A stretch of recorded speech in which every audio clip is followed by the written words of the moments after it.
Lesson 11. Belief in the oneness of God is divided into 4 sections.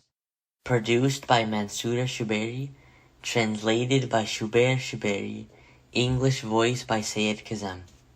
Divine Self, Attributes of God, Unity of the Divine Act, Unification of Worship. Divine Self.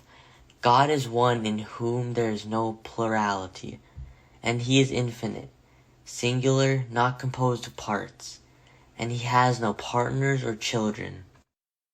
And because He is infinite, we cannot say what is the form of God, and how God looks, because we are finite beings of mind and subject, so we cannot perceive the infinite existence.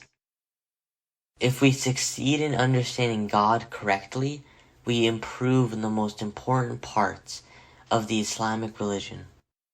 Imam Ali said, peace be upon him, knowing the oneness of God is half of the religion.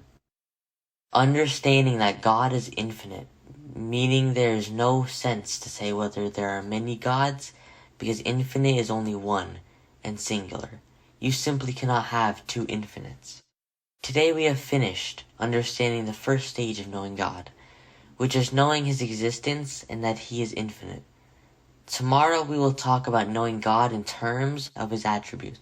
3 undeniable miracles that the Quran has. Every living being is created in pairs, and the Quran says this by saying, and of everything we have created pairs. The Quran says in a verse about the fact that salt water and fresh water do not cross into each other and instead form a barrier, and it says in this verse He has let free the 2 bodies of flowing water meeting together, because them is a barrier which they do not transgress. The Quran finally speaks about interstellar space material in this verse. He who created the heavens and the earth and all that is in between. This shows that the Quran has had evidence of material in space between earth and heaven. We'll see you tomorrow.